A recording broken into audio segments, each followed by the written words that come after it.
Muy buenas tardes con todos los presentes. Bienvenidos a la sesión solemne de la Academia Nacional de Historia del Ecuador, en la que se recibirá a la doctora Rosalía Arteaga Serrano como académica honoraria de nuestra institución. Señor doctor César Alarcón Costa, director de la Academia Nacional de Historia del Ecuador. Doctor Franklin Barriga López, director de honor de nuestra academia y presidente del Congreso Americano de la Libertad. Doctora América Ibarra Parra, subdirectora de la Academia Nacional de Historia del Ecuador. Académico Diego Moscoso Peña-Herrera, secretario general de nuestra institución. Doctor Amílcar Tapia, canciller de la Academia Bolivariana de América, y doctora Rosalía Arteaga Serrano, recipiendaria.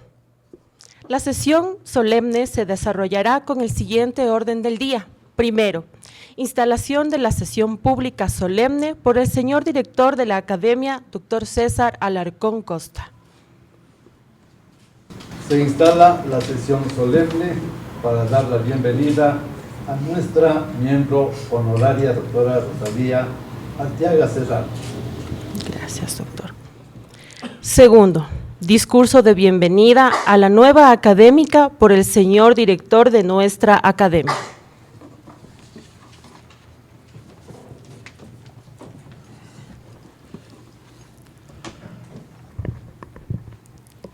Señoras y señores miembros de la mesa directiva, distinguidas y distinguidos asistentes. Para la Academia Nacional de Historia, constituye un acto trascendental dar la bienvenida como miembro honoraria a la doctora Rosalía Arteaga Serrano.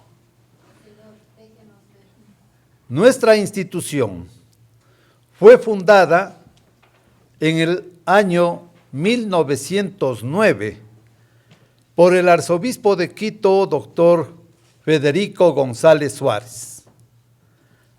Han transcurrido 116 años de trabajo por recuperar y compartir la memoria histórica que es el fundamento de la edificación del futuro.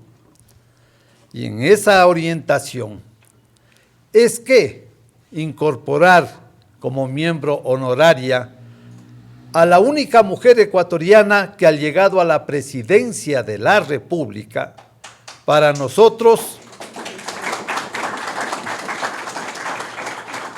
constituye un paso esencial, porque precisamente debemos valorar ese liderazgo que en cada día ha hecho una jornada de lucha, de esfuerzo, de trabajo y de creatividad para iluminar a la juventud.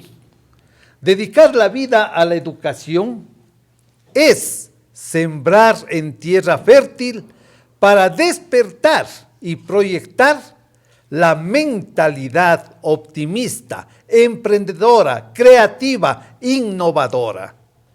Y es eso lo que marca el destino de los pueblos.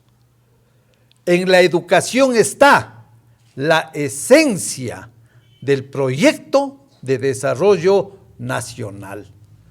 La doctora Rosalía precisamente ha dedicado su vida a la educación a nivel nacional e internacional. Permítanme pues dar a conocer, compartir con ustedes la hoja de vida de la doctora Rosalía. Abogada y doctora en jurisprudencia. Es también egresada de la Escuela de Periodismo y realizó estudios de maestría en educación básica y rescate de valores culturales de América Latina en la Universidad Federal de Bahía, en Brasil. Primera mujer presidenta y vicepresidenta constitucional de la República del Ecuador. Fue viceministra de Cultura y ministra de Educación, Cultura y Deportes. Fue secretaria general de la Organización del Trabajo de Cooperación Amazónico ODCA en Brasil. Fue miembro del Consejo Editorial de la Enciclopedia Británica y del Consejo Directivo de la Biblioteca de Alejandría en Egipto. Actualmente es presidenta ejecutiva de la Fundación Fidal, presidenta de UNIR en el Ecuador, miembro de la Academia Mundial de Artes y Ciencias, miembro de honor de la Real Academia de Doctores de Europa.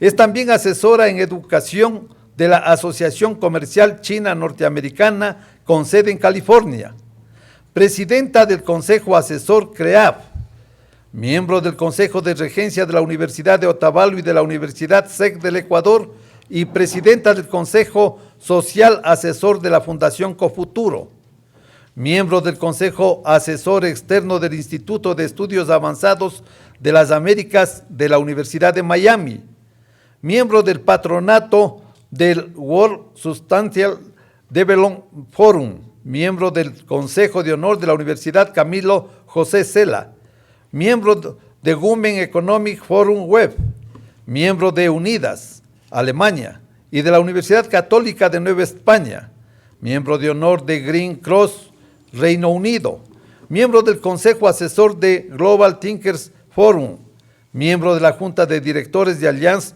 for Women and Girls Upward, consultor especial del Grupo TIENS, vicepresidenta de Metal Point Global Elites Club, presidenta de la sucursal ecuatoriana de Sudamérica del Instituto of International Economic Strategy, embajadora global en Waterkeepers Alliance. Ha recibido la Orden de la Democracia del Congreso de Colombia en el grado de Cruz Extraordinaria, la condecoración de Río Branco en la Gran Cruz Gobierno de Brasil, y en el 2003 en el Parlamento Andino se le otorgó la condecoración Simón Bolívar a la integración latinoamericana.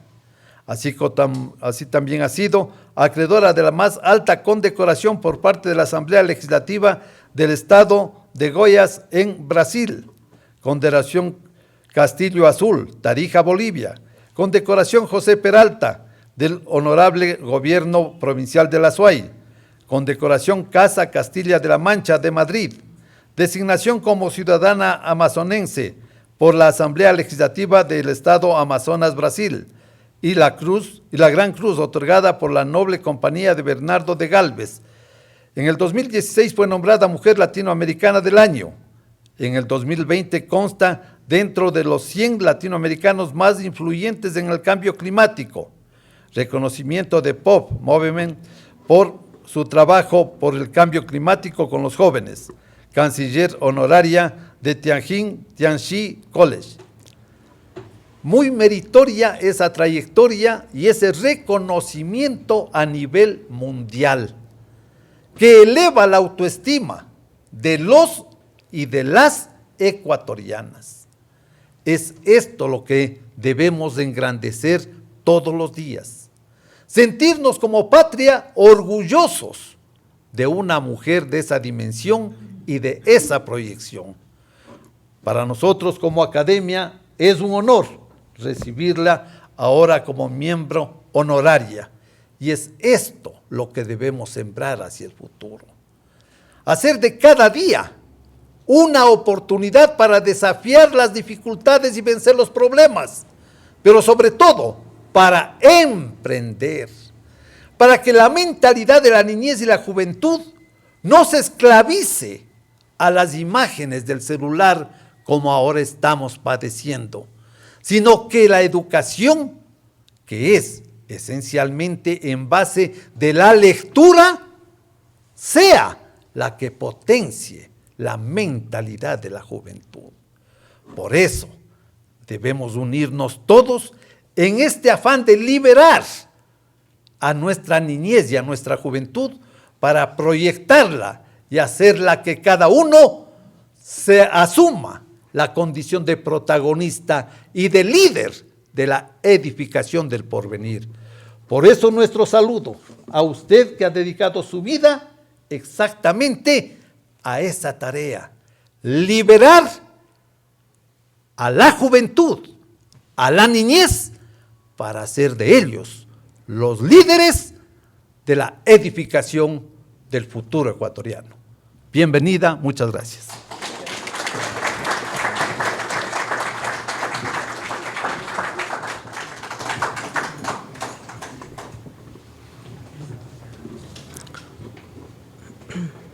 Tercero, discurso estatutario de incorporación pronunciado por la doctora Rosalía Arteaga Serrano, titulado Ética, Educación Superior y Sociedad, una mirada desde lo local. Bienvenida, gracias.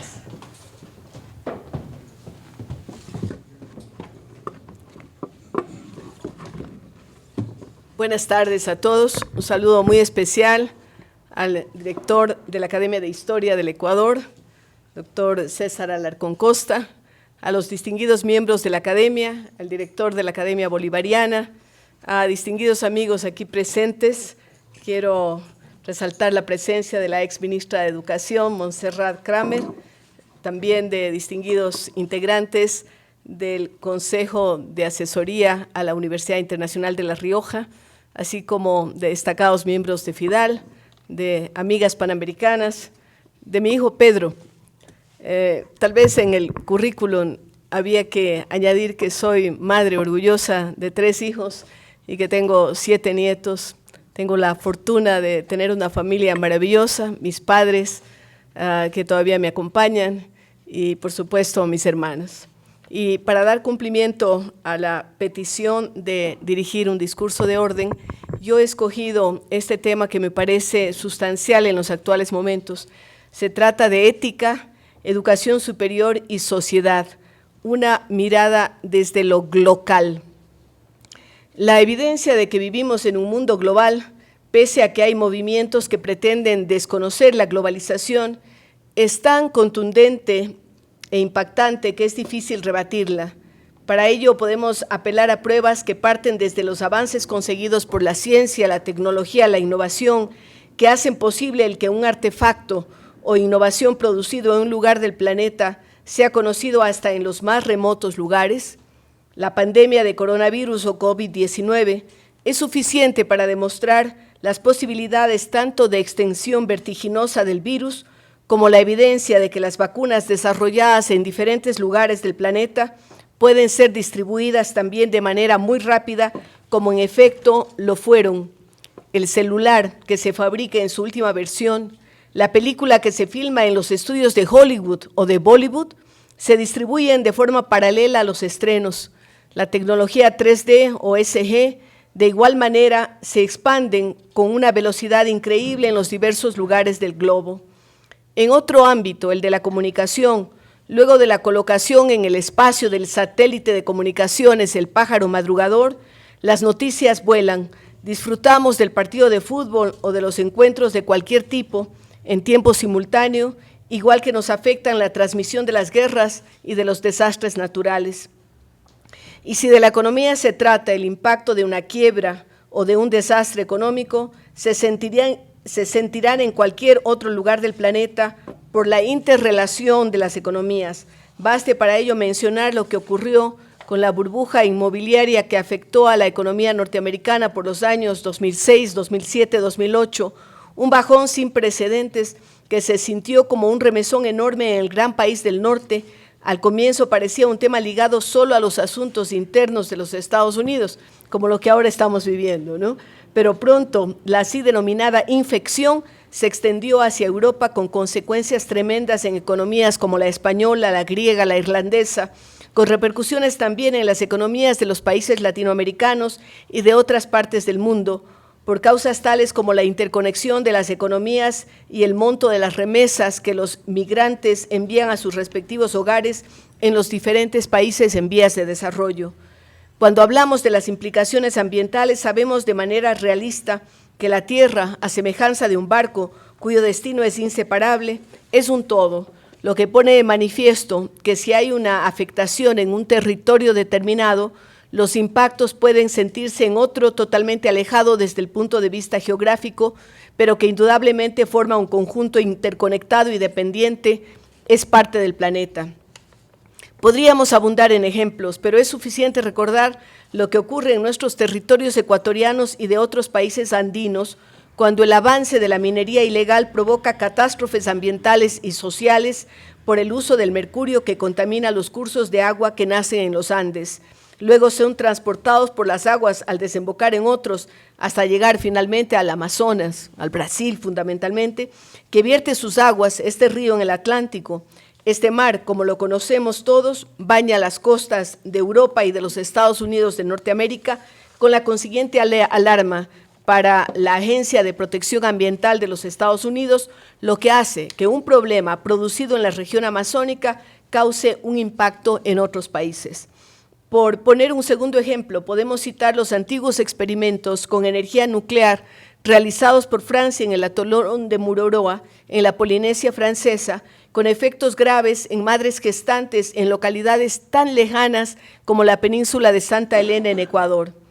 Estas y múltiples otras consideraciones pueden constituir pruebas fehacientes para afirmar la presencia de la globalización.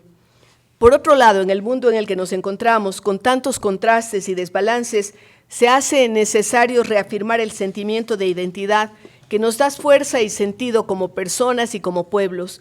Es este el tema que debe abordarse desde el concepto de lo local, de lo que nos identifica como pueblos, los usos y costumbres, la religión, la gastronomía, es decir, todo lo que tiene que ver con los patrones culturales de una determinada región de la tierra. Lo local es nuestra esencia, principios identitarios que tanto hacen por los sentimientos de pertenencia de las personas y de los pueblos, que tienen que ver con ese sentirse bien con ellos mismos y con el sector y país al que se pertenecen. Claro que ese sentimiento exacerbado puede llevar a chauvinismos y nacionalismos, a extremismos, a la pretensión de imponer lo nuestro sobre los otros, a las guerras de religión, a los afanes que tratan de demostrar la superioridad de unas razas y costumbres sobre otros, a la deleznable xenofobia que tantos males ha causado a lo largo de la historia de la humanidad y que por desgracia todavía siguen ocasionando.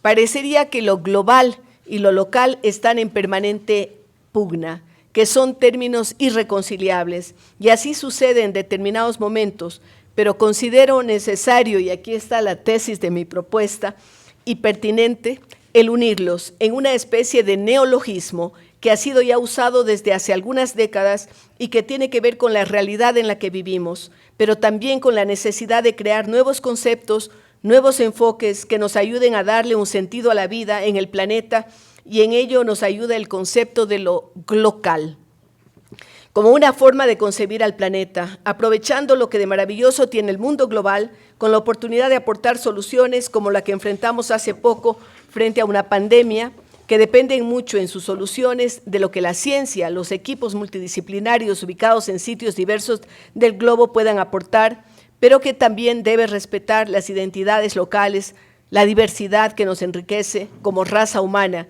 Por ello, basta decir que si queremos mantener la cordura en las relaciones interpersonales y también entre los diversos países en el mundo, deberíamos insistir en la óptica local, como aquella que hace uso de los instrumentos, los avances de la ciencia y la tecnología, los cálculos financieros y hasta el concepto de la aldea global, tal y como lo manifestara el sociólogo canadiense Marshall McLuhan, o también el padre de la sociología francesa Alain Touraine, cuando se refería a la antigüedad de lo que denominaba la mundialización. Recuerdo una charla suya a la que asistí en un evento en Sevilla y las largas conversaciones que sostuvimos cuando mencionaba que el reino británico liderado por la reina Victoria era ya una prueba de la mundialización. Sin embargo, no debemos perder la perspectiva de lo local, entendida esta como el conjunto de rasgos identitarios de una sociedad que abarca desde la cultura, la gastronomía, lo étnico y va hasta lo religioso. Si en este punto se plantea el respeto a las identidades, sabiéndose que los derechos de los unos van hasta donde empiezan los otros.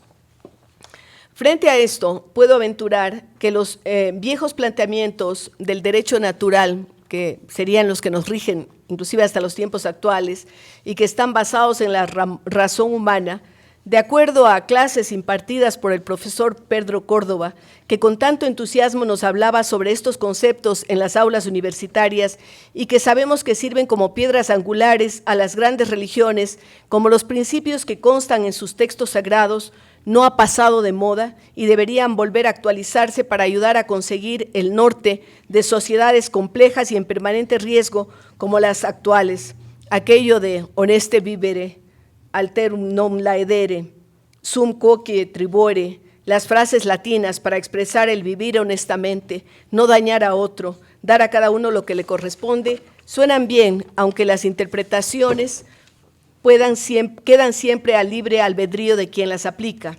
Así, no hacer daño, respetar la vida de los otros, el derecho a la libertad, al pensamiento, al disenso, aparecen también como antecedentes de lo que ahora apreciamos como los derechos humanos y que hacen parte de lo que consideramos una convivencia armónica y pacífica.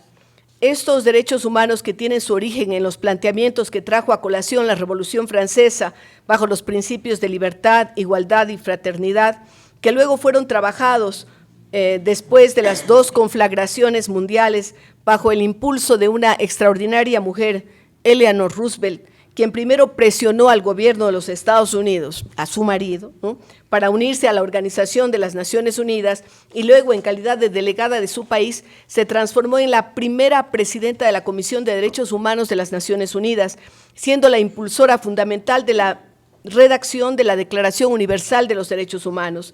Esos derechos aparecen ya expresados en los 4 principios que comprenden la libertad de expresión, la libertad religiosa, la libertad de desear una vida mejor y la libertad de vivir sin miedo, recogidos en el discurso de las 4 libertades del presidente Franklin Delano Roosevelt. Derechos humanos que ahora se consideran también como de primera, segunda, tercera y hasta 4ª generación, es decir, los derechos civiles y políticos, los económicos, sociales y culturales, los que hablan de justicia, paz y solidaridad, hasta dar cabida a la generación tecnológica. En los grupos indígenas latinoamericanos y particularmente en la cultura quechua, o quichua como se prefiera, la que comprendió al poderoso imperio inca que surgió en el altiplano Perú-boliviano, según la leyenda en el mítico lago Titicaca, lago que todavía ahora mantiene su condición de binacional, imperio que tuvo una expansión conquistadora mucho más allá en lo que se denominó el imperio del Tahuantinsuyo, es decir, extendido hacia los 4 puntos cardinales, en los territorios de lo que actualmente es el Ecuador, una parte de Colombia, de Chile y Argentina, además de los mencionados Perú y Bolivia, se plasman algunos principios consagrados también en fórmulas que se ejemplifican en Amaquilla, Amayuya, Amashua, que se traducen al español como no ser ocioso, no mentir, no robar, que de alguna forma en la cosmovisión de los pueblos indígenas también se hace presentes para conseguir una vida más armónica con la comunidad y para sus integrantes. Ahora bien, ¿cuánto del derecho natural se practica en el mundo actual? ¿Son los derechos positivos escritos un reflejo de aquellos? ¿Son los 10 mandamientos de la ley mosaica que luego se replican en las religiones cristianas parte de esa ley natural? Como lo son también los del Corán, los pensamientos de Akenatón, de Gautama Buda, o los de otros líderes religiosos de trascendencia universal. El derecho natural se sustenta en una moral, en una ética, en unos valores que pueden y deben ser universalmente respetados, y hacia allá queremos encaminar esas reflexiones.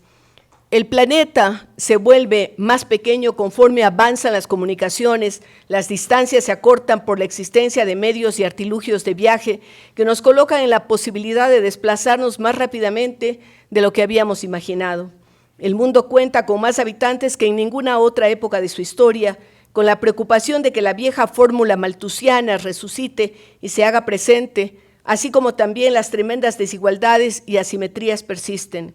El temor de que los elementos de vida se agoten, sobre todo el agua, las tierras cultivables, vuelve más precaria la situación de una serie de pueblos y la evidencia del cambio climático hace que sintamos la necesidad de construir relaciones sociales y un uso de los territorios más acordes con un clima de austeridad, de ponderación y de sentido común que evite el agotamiento de estos recursos que son indispensables para la vida de los seres humanos. La condición íslica en medio de la inmensidad de la galaxia y del espacio, aquella a la que nos remite el pensamiento del geógrafo estadounidense Jared Diamond con su conocida obra Colapso, es asimilable a lo que ocurrió con culturas extinguidas como la que pobló la isla de Pascua, aislada de todo, sin capacidad de proveerse de recursos indispensables como el agua y los alimentos, luego de gastarse todas las existencias, tal vez por el afán de construir sus famosos moai, escrituras monolíticas para agradar a sus dioses o mostrar su poder. Somos susceptibles y proclives a la extinción si no manejamos de manera razonable y ética los recursos, si no optamos por prácticas que nos lleven a la previsión, al análisis de estrategias, a la visión de futuro que condicionan los argumentos y las formas de actuar. Para ello es necesario pensar en respuestas que respeten los comportamientos locales, las tradiciones, las culturas, pero que no dejen de considerar los valores globales y las variables globales, como el símil de la embarcación en la que nos desplazamos, que no puede ser tratada como piezas que se ensamblan o por partes y que pueden separarse al arbitrio de quienes nos dirigen, porque el fracaso de un sector o de una pieza haría naufragar a la embarcación entera. Hay quienes piensan que la ciencia está reñida con la ética porque le interesan solo los resultados, porque aparecen como apartada de las emociones y los sentimientos, pero si consideramos a la ciencia como un instrumento que puede ser usado para bien, tendremos que ver al futuro con mayor optimismo, con la evidencia de que la calidad de vida ha mejorado, de que las expectativas de vida se incrementan considerablemente y de que podremos hacer un uso racional de los recursos sin que se deje de considerar esa visión de futuro de la que hablábamos para garantizar la vida de las generaciones que vienen. La ciencia, el derecho, la democracia, la convivencia son construcciones, son constructos humanos, son parte del proceso de socialización, de la humanización. Sin ellos volvemos a la ley de la selva, a la vigencia de los más fuertes. Claro está que hay quienes dicen que esa ley de la selva es la que rige todavía cuando analizamos el poder de los grandes grupos económicos, de las multinacionales, de los señores de la guerra y de los dueños de las armas. La prospectiva, la que diseña espacios por venir de futuro, basada en el modelamiento que tienen mucho que ver con las fórmulas matemáticas y las ciencias exactas, debe combinarse con las variables del accionar de las personas para arrojar resultados que sean creíbles y posibles, sin los cuales no concebimos la presencia de la vida en la Tierra. Por ello, cuando se trata de pensar en las soluciones para enfrentar amenazas tan reales como las del cambio climático, tal vez haya que depositar más esperanzas en lo que la ciencia pueda conseguir que en la conciencia de los habitantes del globo terráqueo. Claro que me gustaría concluir que el ideal es que ciencia y conciencia marchen de la mano, vayan juntas, se apoyen la una en la otra, así todos podremos dormir más tranquilos, con la mira puesta en un futuro más esperanzador y posible. En meses anteriores he estado fascinada por una lectura apasionante que quiero compartir con ustedes, porque considero pertinente citarla aquí. Se trata del libro La invención de la naturaleza, de la germano-británica nacida en Nueva Delhi, Andrea Wulf, quien recrea para nosotros el legado de una mente prodigiosa, de una versatilidad y visión extraordinarias. Me refiero al naturalista Alexander von Humboldt, quien recorre los paisajes y las geografías, dueño de una vitalidad inigualable, se adelanta a enfrentar los temas que ahora nos convocan y que tienen que ver con la interrelación de todos los seres de la naturaleza para proporcionar explicaciones que son de gran actualidad, como su visión profética de lo que entendemos ahora como cambio climático y la afectación de la naturaleza por la acción antrópica. Me intriga pensar en lo que pensaría Humboldt sobre el avance de las enfermedades como el dengue, fruto de la picadura del mosquito Aedes aegypti o Aedes albopictus, que ahora atemorizan a la población y a los visitantes de su amado París y de otras ciudades europeas, en las que por el avance de las temperaturas causadas por el cambio climático se han adaptado mosquitos que no solamente transmiten el dengue, sino también la chikungunya u otras especies como el Anopheles hembra que transmiten la temida malaria, enfermedades que ya parecían erradicadas de diversas partes del globo, pero que ahora vuelven a atacar con virulencia gracias al calentamiento del planeta.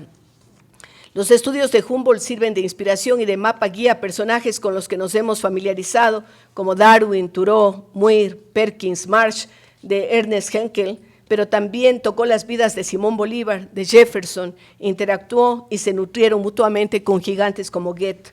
Humboldt se convierte en el primer americanista amante y panegírico de nuestro continente, con el centro marcado por su visita y escalada al Chimborazo, que dará lugar a la creación y explicación de su Naturgermalde como una especie de telón de fondo para la comprensión de la naturaleza y la relación e interrelación con los seres humanos. Hace ya algunas décadas, y voy a la parte central de esta exposición para tocar el tema de la educación, el ministro de Trabajo de la primera administración de Clinton, Robert Reich, en su libro El trabajo de las naciones, hablaba de la clasificación de los trabajadores. Decía, hay trabajadores rutinarios, de servicios, y los que denominaba analistas simbólicos, y estimaba que el futuro de las naciones estaría en manos de estos últimos, capaces de solucionar los problemas, de enfrentar los retos que el futuro nos depare. Establece que los trabajadores rutinarios son aquellos que realizan las actividades de manera mecánica y que pueden ser fácilmente reemplazables. Y nosotros añadiríamos, más ahora en una época en la que la inteligencia artificial perturba las hipótesis sobre el futuro de la humanidad. Los trabajadores de servicios son quienes se encargan de darle ese rostro humano a esas actividades rutinarias y seguramente son quienes van a perdurar en un mundo robotizado y deshumanizado. ¿Están las universidades en la capacidad de formar a estos analistas simbólicos? Esa es una gran pregunta que tiene que ver con el desarrollo de competencias, de habilidades que rebasen la típica repetición de saberes, sobre todo en países como los de Latinoamérica y específicamente en el Ecuador. Pero debemos ir un paso más allá y abordar precisamente un tema que tiene que ver con el campo de la ética, o más bien los campos de la ética en las diversas manifestaciones e interrelaciones humanas. Para ello, cabe preguntarse si estamos viviendo un mundo en el que la ética, la enseñanza de los valores, la moral, tienen cabida, cuando vemos el imperio no solo de lo inmoral, es decir, las acciones negativas que van en contra de lo moral, sino de lo amoral, entendiéndose por tal la carencia de toda percepción de lo que es bueno y lo que es malo, lo que nos puede conducir a un mundo sin principios, sin valores, con la vigencia e imperio de los más rapaces, de quienes no tienen los límites que la moral impone y para quienes da igual tanto lo uno como lo otro. ¿Qué hace la universidad? ¿Cómo actúa, reacciona y sobre todo previene estas situaciones? ¿Cuál es su rol y papel? ¿Cómo formar a las nuevas generaciones? ¿Cómo continuar con un rol protagónico en un mundo tan cambiante y a veces tan trastrocado? Sabemos que la formación de los formadores está en manos de las universidades, que se deben a las sociedades en las que están enclavadas. Los valores que se transmiten en la escuela y en la casa, que constituyen un binomio inseparable, deben ser reforzados en las universidades. Las universidades no son ni objetivas ni asépticas, están en medio de un entorno al que se pertenecen. Por ello se debe hablar más de valores, se debe recurrir a estrategias que no son vitales e indispensables para ir modelando a los ciudadanos del futuro, y no es admisible que se mire siempre hacia atrás, hacia los primeros estadios de la educación, y se piense que los otros sectores y niveles de la sociedad son los responsables y que hablar de ética y de valores ya no es un compromiso de la universidad. Es un deber ineludible. Si avanzamos un poco más, podríamos hacer la pregunta, ¿pueden los trabajadores ser reemplazados por robot? Desde luego que sí, y con la ventaja de que no reclaman derechos a sus patrones, de que no se cansan ni exigen breaks, de que no son afectados por el clima de trabajo, y así podríamos seguir con un largo etcétera. Los trabajadores rutinarios sí pueden ser reemplazados por robots, y también muchos de quienes pertenecen a otras profesiones que ya van siendo invadidas y colonizadas por la inteligencia artificial, que tiene la capacidad de alimentarse a sí misma, de reformarse, de adecuarse a las necesidades del mundo laboral e inclusive del lúdico y del esparcimiento. ¿Pueden los maestros ser reemplazados por los avances de la inteligencia artificial? Desde luego que sí. Acabo de regresar de un viaje a la China en donde tuve la posibilidad de interactuar con emprendedores y desarrolladores de plataformas de inteligencia artificial específicamente dedicadas para la educación, y por ello podemos hacer esta aseveración. Pude comprobar que es la propia inteligencia artificial la que desarrolla programas de estudio específicamente determinados para las diversas edades, puede dictar las clases, puede evaluar, puede decidir hasta dónde van los niños de determinadas edades e inclusive puede interactuar con los padres de familia. ¿Suena extraño? ¿Suena raro e impracticable? La respuesta es que ya se está aplicando en niños desde los 8 años de edad y funciona. Y hace que la educación sea más inclusiva porque detecta rápidamente los vacíos y las deficiencias de aprendizaje de cada niño y puede personalizar hasta casi el infinito las experiencias de cada estudiante. También puede homogeneizar, si esa es la meta, inclusive impidiendo que los niños vayan más allá de lo permitido, reemplazando el control parental que hasta hace poco nos parecía insustituible. El panorama que describo puede también aplicarse a otras áreas del conocimiento y a la del ejercicio profesional. Así, el doctor Watson, médico virtual, puede dar diagnósticos y prescribir medicina.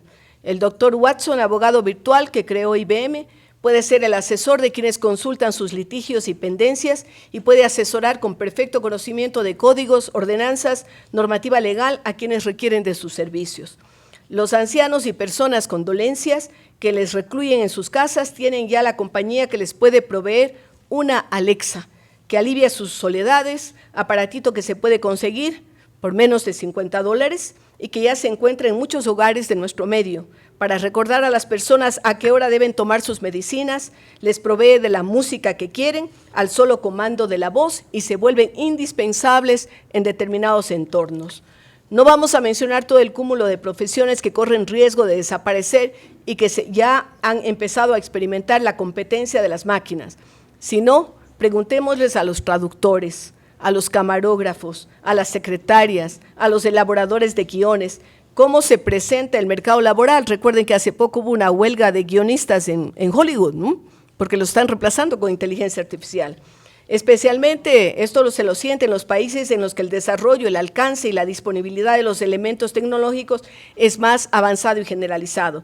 Sin duda, lo que vemos que ocurre en el mundo desarrollado rápidamente llegará a todos los confines de este mundo global y local. Y allí es cuando viene el papel preponderante de las universidades en la formación de estos analistas simbólicos, en los solucionadores de problemas, en quienes tienen en sus manos la capacidad de dirigir a las máquinas sin perder su humanidad. Por supuesto que las nuevas realidades van a demandar nuevos profesionales en una serie de trabajos y profesiones que ni siquiera existen todavía y que aún no somos capaces de imaginar. En algunos países, y sobre todo por parte de algunos especialistas en análisis de futuros, ya se han empezado a hacer listas de posibles profesiones de un futuro muy corto, que generalmente se quedan rezagadas frente al avance de la cambiante realidad. Por ello, no nos sorprende cuando en esta lista de profesiones y ocupaciones de futuro vemos menciones a carreras como científicos de datos, especialistas en ciberseguridad, pilotos de drones, expertos en blockchain y big data, especialistas en sostenibilidad ambiental, expertos en construcciones sostenibles, expertos en transformación de la basura, creadores de órganos y un largo etcétera. Todo ello nos habla de una realidad cambiante que se tiene que adaptar y moldear a las nuevas realidades sin dejar de lado los componentes éticos que harán que las sociedades se mantengan y que garanticemos la sustentabilidad de la vida humana en un planeta tan amenazado. Decía Ernesto Sábato, el gran escritor y científico argentino, que abandonó los caminos de la ciencia para dedicarse por entero a la literatura en uno de sus últimos libros, La Resistencia. Él decía que únicamente los valores del espíritu nos pueden salvar de este terremoto que amenaza la condición humana. Y no podemos menos que coincidir con él y relevar que encontramos en las páginas de ese maravilloso y retador librito como una especie de deontología para estructurar el deber ser de las universidades del siglo XXI. Si no queremos que se sumerjan y hasta desaparezcan o pierdan en medio del torbellino de los tiempos actuales y de los que vendrán. Esa condición de universalidad y de contemporaneidad permanente de las universidades constituyen un reto enorme a la hora de definir la necesidad que tienen de marcar el paso, de fijar derroteros al interior de los países y en el contexto mundial, de tal manera que es necesario un constante repensar en su fin, en su deber ser, para que sean ese norte que orienta, que da oportunidades, que provee de instrumentos, que proporciona certezas, pero que fomenta la creatividad y que aparece como creadora y canalizadora y catalizadora de inquietudes y de preguntas.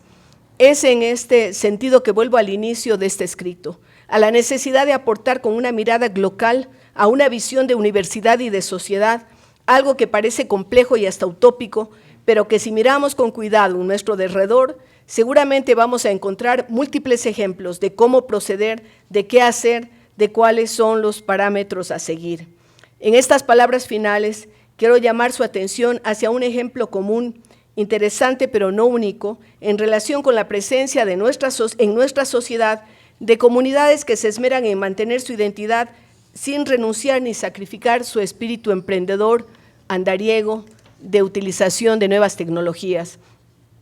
Me refiero en este ejemplo al caso de la comunidad otavaleña, grupo indígena de origen quichua, ubicado territorialmente al norte del Ecuador en la provincia de Imbabura, cuyos integrantes, músicos, hábiles creadores de textiles, se han posicionado en los diferentes espacios a los que les conduce su actividad de industriosos comerciantes, manteniendo su identidad, la que les proporciona su vestimenta, su peinado y aprovechando al mismo tiempo los instrumentos que les da la modernidad. Así, no es nada raro el encontrar otavaleños, y lo puedo testimoniar personalmente dada mi condición de impenitente viajera, en los más diversos lugares del planeta. Los he visto en Viña del Mar, en California, en Washington, en los confines de Marruecos, en los territorios de Rusia, y seguramente los veremos en cualquier lugar que podamos imaginar, siempre impecables, con sus largos ponchos azules o grises, pantalones blancos hasta la pantorrilla y una larga trenza en la espalda, y a veces alpargatas o últimamente zapatos deportivos.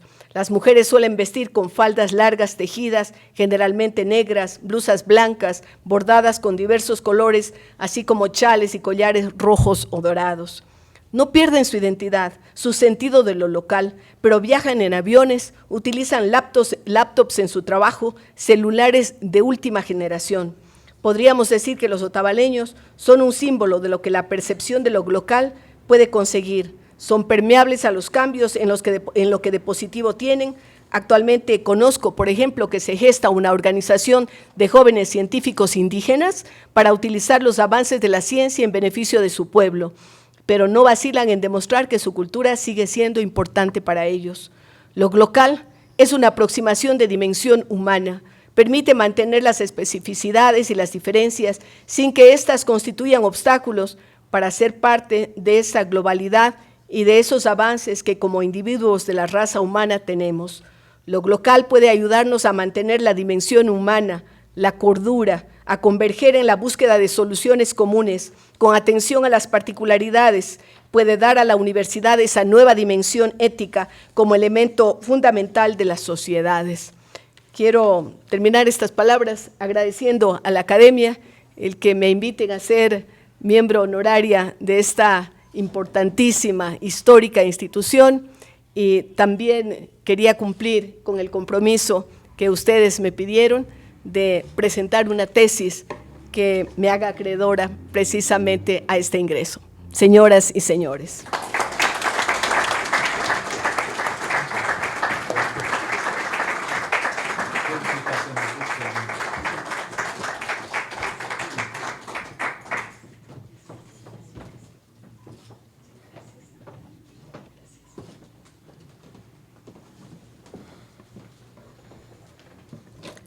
A continuación, será la lectura y entrega del diploma e imposición de insignias a cargo del director de la Academia. Les pedimos ponerse de pie, por favor. El diploma dice lo siguiente. La Academia Nacional de Historia del Ecuador, en atención a los méritos de la doctora Rosalía Arteaga Serrano, le designa académica honoraria de la corporación y le otorga el presente diploma que le acredita en tal calidad. Quito, a 6 de marzo de 2025. Firmado por el doctor César Alarcón Costa, director, doctora América Ibarra Parra, subdirectora, académico Diego Moscoso Peñarrera, secretario general.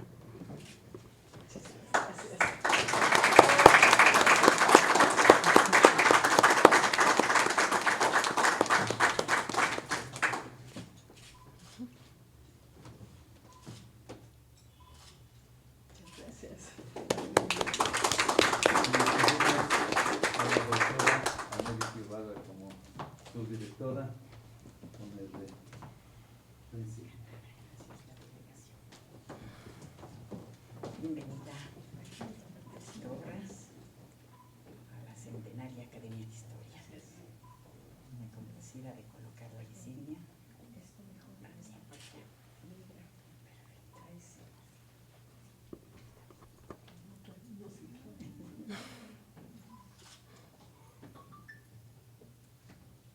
Muchas gracias. Bienvenida.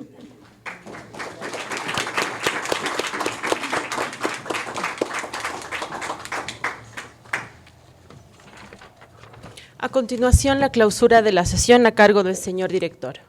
De Declaramos clausurada esta sesión solemne.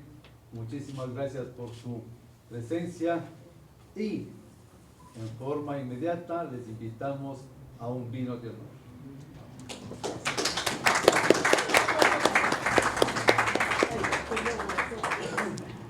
Una foto. La doctora.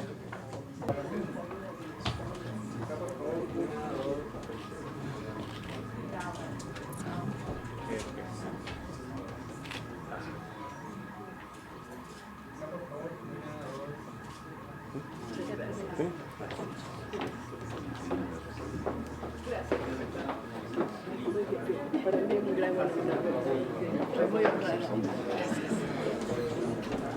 Muchas gracias. Gracias.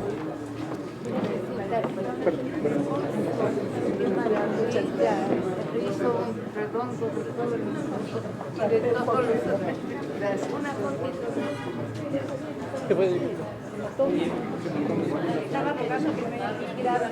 Gracias.